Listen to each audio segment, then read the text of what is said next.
Hello everyone. आज हम इस वीडियो में ये देखेंगे कि आपका सीटेट का जो नोटिफिकेशन है वो आउट हो चुका है और आप यहाँ देख पा रहे होंगे कि एक सेकेंड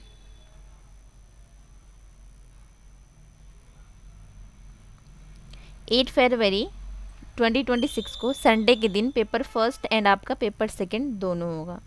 ठीक है, ये तो क्लियर हो गया कि अब आपके डेट आ चुके हैं पेपर के, तो आप जितना हो सके आप अपनी तैयारी में लग जाएं। और दूसरी बात यह है कि 2025 में तो पेपर आया ही नहीं है, जैन से लेकर के दिसंबर ख़त्म हो गया, नहीं आया है। लेकिन इस 2025 में नहीं आया है, तो 2026 में जब ये आया है, इसके बाद ये कोई ठीक नहीं है कि अगला सी डेट जो होगा आपका 2026 के लास्ट में ले ले, ऐसा ज़रूरी नहीं है। अब ये भी हो सकता है कि साल में एक ही बार सीटेट के पेपर हो। तो ये आपके अपडेट आ चुके हैं 8 फरवरी 2026 संडे के दिन में paper first and paper second आपके दोनों होंगे एक ही दिन में। तो आपके पास एक साल बाद आपके पास ये मौका मिला है, तो आप जितना हो सके प्रैक्टिस में लग जाएं, जितना हो सके आप इसको टाइम दें, क्योंकि अब ज़्यादा टाइम आपके पास है नहीं। सीटेट ऐसे भी नोटिफिकेशन जब भी निकालता है वो क्या करता है, मैक्सिमम आपका 3 महीने पहले निकालता है। अभी आपका अक्टूबर एंड होने वाला है और आपके नवंबर दिसंबर 2 महीने और जनवरी, नवंबर दिसंबर जनवरी आपके पास 3 महीने हैं और 8 फरवरी को तो पेपर हो ही जाएगा। इसलिए जितना हो सके आप अपना अब तैयारी में कंटिन्यू लग जाएं, क्योंकि आपके पास मात्र 3 महीने बचे। तो चलिए इस वीडियो में हम हिंदी पेडागोजी के क्वेश्चन देखेंगे। और तो चलिए हम चलते हैं अपने क्वेश्चन पे। तो इस वीडियो में हमने तो ये देख लिया कि सीटेट का नोटिफिकेशन आ चुका है और वो 8 फैब को 2026 को आपका पेपर होगा। बाकी हम इस वीडियो में हम आपके हिंदी पेडागोजी के क्वेश्चन देखेंगे और ये आपका पेपर 2 है। और ये जो पेपर है आपका 11 जनवरी 2023 को जो ऑनलाइन में पेपर आए थे, ये उसके पेपर है। तो चलिए अब हम शुरू करते हैं, अपने क्वेश्चन पे चलते हैं।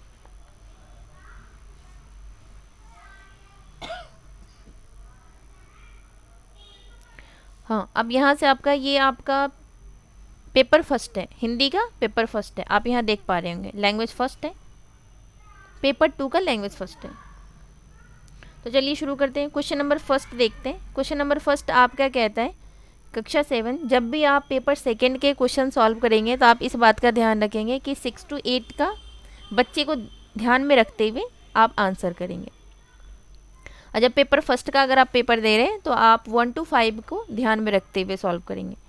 तो क्वेश्चन नंबर फर्स्ट कहता है कक्षा 7 की टीचर है, एक पत्ती कविता के पठन उपरांत कार्य के रूप में शिक्षार्थियों से सूखी पत्तियों से विभिन्न जानवरों की तस्वीरें बनाने के लिए कहती है। वे अपने कार्य को समाप्त करने के लिए स्टूडेंट को कुछ गतिविधियों में व्यस्त रखती है। क्या ये बात सही है कि कार्य को मतलब उसके काम को ख़त्म करने के लिए ये करवाती है? तो ऐसा क्या ये सही है? सेकंड कहता है भाषा के साथ कला को समेकित कर रही है। बात तो कुछ हद तक सही कह रहा है। शिक्षार्थियों के सूक्ष्म मोटर कौशलों के विकास करने में प्रयास कर रही है। फोर्थ कहता है भाषा को जानवरों के साथ समेकित कर रही है। तो बताएं क्वेश्चन नंबर फर्स्ट का सही आंसर क्या होगा?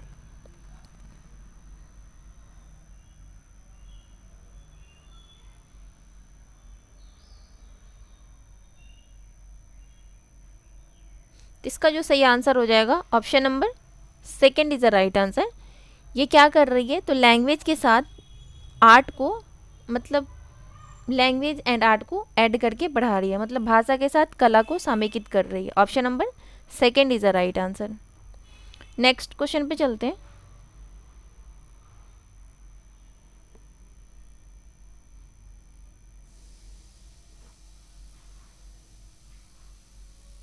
क्वेश्चन नंबर सेकंड कहता है भारतीय कक्षाएं अपनी प्रकृति में बहुभाषिक है, इसे एक संस्थान के रूप में इस्तेमाल किया जाना चाहिए जिसे प्रत्येक बच्चा एक ही तरीके से सीख सके।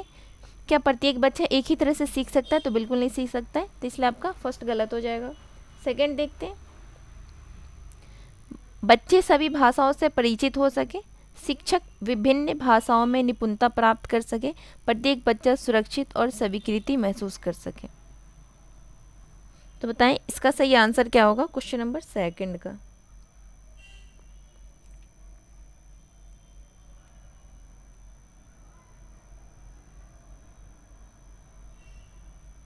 इसका सही आंसर हो जाएगा option number 4 is the right answer. हर एक बच्चा सुरक्षित और स्वीकृति महसूस कर सके। क्वेश्चन नंबर 3 देखते हैं। ये कहता है गहन पठन रणनीति डैश पर बल देती है। जो गहन पठन होता है वो किस पर बल देता है? आनंद के लिए पाठ्य वस्तु पढ़ना, विस्तृत जानकारी के लिए पढ़ना, संपूर्ण समझ के लिए पढ़ना, दूसरे के लिए पढ़ना। तो इसका जो सही आंसर हो जाएगा option number 2 is the right answer. इसका जो सही आंसर हो जाएगा option number 2 is the right answer. जब गहन पठन होता है तो उसमें विस्तृत जानकारी के लिए पढ़ा जाता है, उसे हम गहन पठन कहते हैं। क्वेश्चन नंबर 4 देखते हैं। सर्वाधिक उचित विकल्प का चयन करते हुए निम्नलिखित कथन को पूरा कीजिए। उद्यमी, एक सेकेंड, कह रहा है उदीयमान पाठक के लिए चित्र पठन एक मूल्यवान संसाधन हो सकता है क्योंकि यह महत्वपूर्ण संकेत उपलब्ध कराता है कि कहानी में क्या हो रहा है। सेकंड कहता है यह उन्हें अपनी लिखावट सुधारने में मदद करता है, यह उन्हें आत्मविश्वासी और अच्छा लेखक बनाता है, यह उन्हें श्रव्य शिक्षार्थी बनाता है। इसका जो सही आंसर हो जाएगा option number 1 is the right answer. यह महत्वपूर्ण संकेत उपलब्ध कराता है कि कहानी में क्या हो रहा है। क्वेश्चन नंबर 5 देखते हैं। एक प्रभावी अनुच्छेद लेखन में डैश शामिल है। एक प्रभावी जो अनुच्छेद लेखन होता है उसमें क्या शामिल होता है? सुपाठ्य एवं अच्छी लिखावट, विषय वस्तु में कठिन शब्द, विचार प्रस्तुति एवं सुसंगतता, शिक्षार्थियों को शामिल करने के लिए अलंकारिक भाषा। तो इसका सही आंसर हो जाएगा ऑप्शन नंबर, एक ही ऑप्शन है जिसमें सारे गुण हैं, option number 3 is the right answer. विचार भी है। जब बच्चा कुछ लिखता है ना तो उसके लिखने से पता चलता है कि वो लिख क्या रहा है, तो फिर जब वो लिखना उसका समझ आता है तो ये समझता है टीचर्स कि वो सोच क्या रहा है, जो सोचता है वही तो लिखते हैं।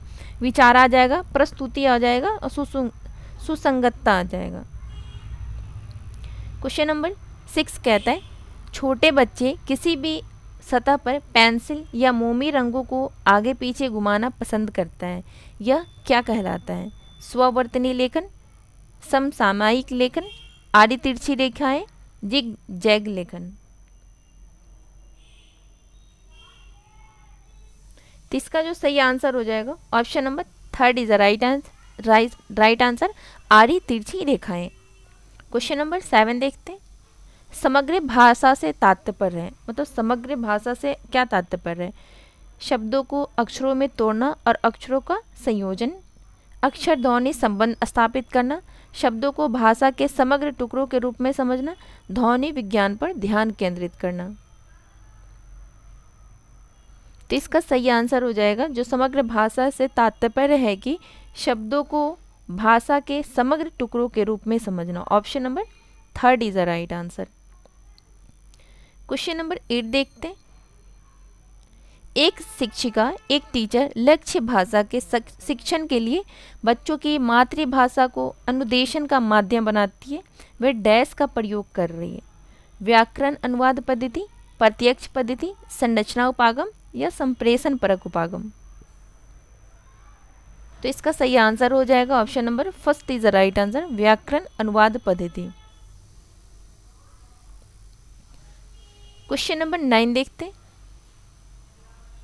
ये कहता है सुनना दूसरे व्यक्ति की मौखिक भाषा और गैर शाब्दिक संदेशों को डैश एवं अर्थ के प्रति समुचित तरीके से प्रतिक्रिया देने की योग्यता है। याद रखने और समझने और विश्लेषण करने, परखने और विश्लेषण करने, परखने और संश्लेषित करने। तो इसका सही आंसर हो जाएगा option number 2 is the right answer, समझने और विश्लेषण करने। क्वेश्चन नंबर 10 देखते हैं। ये कहता है भाषा सीखने में भाषाई निवेश को व्याख्याति करने में कौन सी शब्दावली सर्वाधिक उपयोगी है? देखभाल करने वाले का वाक्य, बाल निर्देशित वाक्य, शिशु निर्देशित वाक्य, शुरुआती चरण में माँ और बच्चे का संप्रेषण।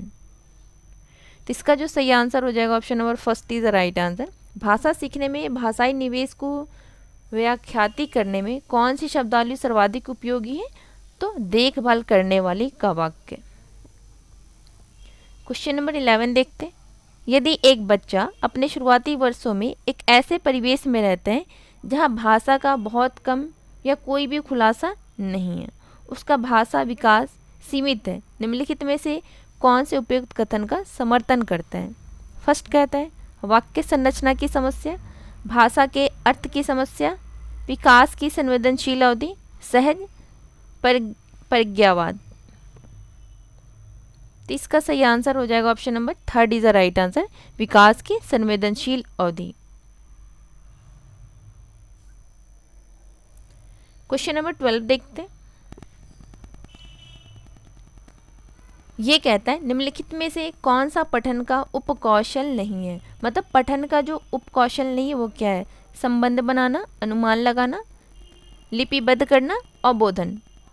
तो इसका सही आंसर हो जाएगा option number third is the right answer, लिपिबद्ध करना। मतलब कौन से पठन का उपकौशल नहीं है? तो जो है लिपिबद्ध करना ये उपकौशल नहीं है, बाकी संबंध बनाना, अनुमान लगाना और अवबोधन ये आपके पठन का उपकौशल है। जो आपसे क्वेश्चन में गलत पूछा जा रहा है, option number third is the right answer. जो गलत है, जो क्वेश्चन में गलत पूछता है तो जो गलत होता है वही तो सही होते हैं। क्वेश्चन नंबर 13 देखते हैं।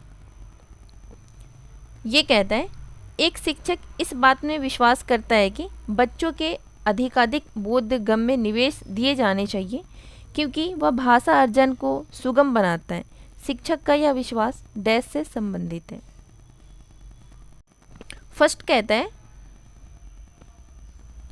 वाइगोस्की का समाज सांस्कृतिक सिद्धांत, पियाजे का संज्ञानात्मक विकास का सिद्धांत, स्किनर का व्यवहारवाद का सिद्धांत, स्टीफन क्रैशन का भाषा अर्जन का सिद्धांत। तो इसका सही आंसर हो जाएगा option number fourth is the right answer, Stephen Krashen का भाषा अर्जन सिद्धांत। क्वेश्चन में क्या कह रहे हैं? एक शिक्षक बात में विश्वास करता है कि जो बच्चे को अधिकाधिक बोधगम्य में निवेश दिए जाने चाहिए क्योंकि यह भाषा अर्जन को सुगम बनाता है। यह शिक्षक का विश्वास है, इसे किससे संबंधित है? तो स्टीफन क्रैशन से। Option number fourth is the right answer. Question number 14 देखते हैं। कहता है निम्नलिखित में से कौन सा निर्माणवादी कक्षा कक्ष का उदाहरण है? मतलब कौन सा है जो निर्माणवादी कक्षा का उदाहरण है? फर्स्ट कहता है बच्चे समूह में परस्पर बातचीत कर रहे हैं और कक्षा में थोड़ा सा शोरगुल हो रहा है। बात तो सही है। सेकंड कहता है बच्चे बोर्ड पर लिख रहे हैं, उत्तरों को सुंदर लिखावट में लिख रहे हैं। ये आपका नहीं होगा। शिक्षार्थी शिक्षक की बातों को बहुत ध्यान से सुन रहे हैं। ये भी आपका नहीं होगा। फोर्थ कहता है जो बच्चे को अनुभवी शिक्षकों द्वारा पढ़ाया जा रहा है। तो इसका जो सही आंसर हो जाएगा option number first is the right answer. बच्चे समूह में मतलब ग्रुप में परस्पर बातचीत कर रहे हैं और कक्षा में थोड़ा शोरगुल हो गया है। क्वेश्चन नंबर 15 देखते हैं। भाषा का विचार सापेक्ष रूप से इस विचार से समर्थित है कि भाषा हमारे चिंतन और प्रत्यक्ष के निर्धारण की अपेक्षा मनन करती है। भाषा और संस्कृति अलग और स्वतंत्र है। यह दुनिया के बारे में जिस तरह से चिंतन करते हैं वह देखता है कि भाषा उसका निर्धारण करती है। फोर्थ कहता है विचारों को आकार देने में भाषा की कोई भूमिका नहीं है। तो इसका सही आंसर हो जाएगा option number first is the right answer. बाकी आपका सेकंड, थर्ड, फोर्थ गलत है। फर्स्ट आपका सही हो जाएगा। भाषा का विचार सापेक्ष रूप से विचार से समर्थित है कि भाषा हमारे चिंतन, सोचने की शक्ति और प्रत्यक्ष निर्धारण की अपेक्षा मनन करती है। Option number first is the right answer. तो आपका पेपर 2 का लैंग्वेज फर्स्ट हिंदी आपका ये क्वेश्चन कंप्लीट होता है। अब हम चलते हैं अपने लैंग्वेज सेकंड पे।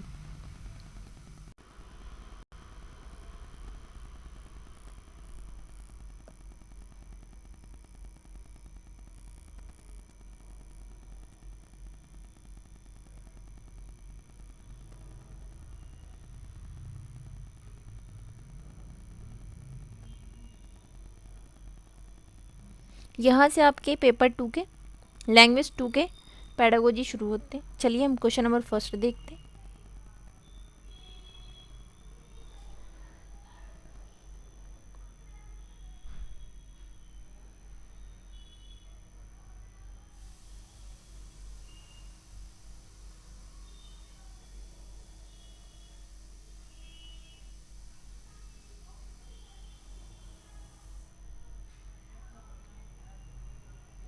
क्वेश्चन नंबर फर्स्ट कहते हैं भारतीय कक्षाओं की बहुभाषिक प्रकृति को एक संसाधन के रूप में इस्तेमाल किया जाना चाहिए जिसे प्रत्येक बच्चा विभिन्न भाषा कौशल सीख सके, अलग अलग भाषाएं सीख सके, सुरक्षित और स्वीकृति अनुभूत करे, बहुविधि तरीके से अभिव्यक्त कर सके। तो इसका सही आंसर हो जाएगा, ये क्वेश्चन रिपीटेड है, ये आपके लैंग्वेज फर्स्ट में भी आए थे और लैंग्वेज सेकंड में भी आए हैं। तो इसका सही आंसर हो जाएगा option number third is the right answer, सुरक्षित और स्वीकृति अनुभव करें।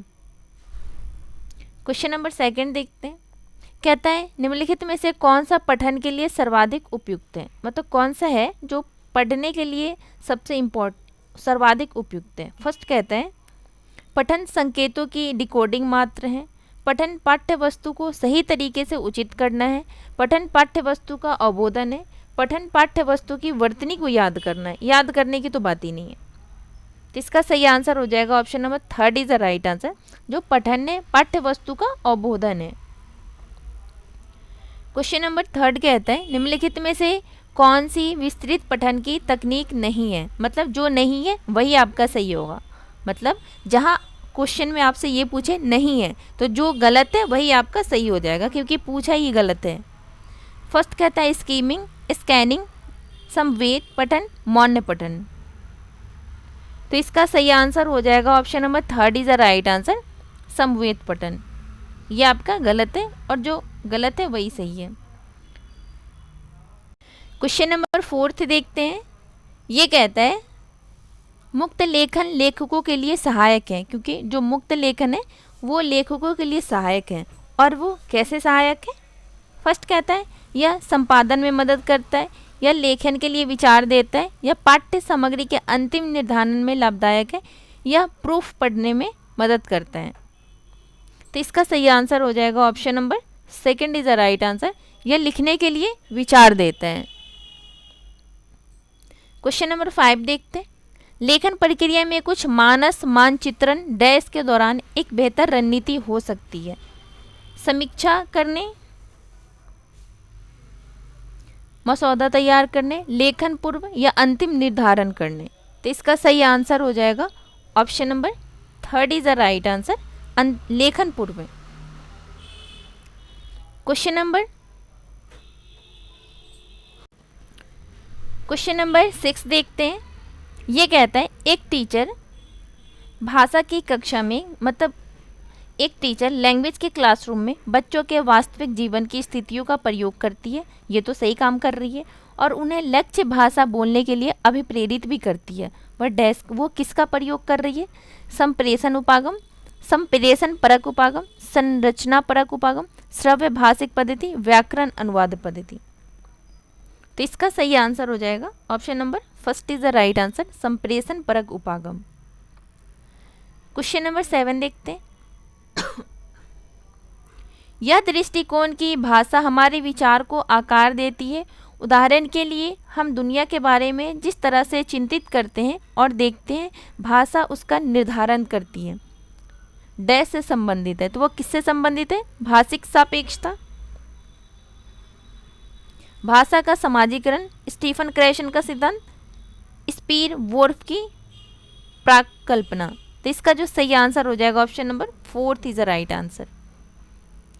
क्वेश्चन नंबर 8 देखते हैं, एक टीचर को यह विश्वास है कि मानव भाषा भी उसी तरह सीखता है जैसे वह अनुभव के माध्यम से अन्य दूसरे कौशल तथा योग्यताएं सीखता है।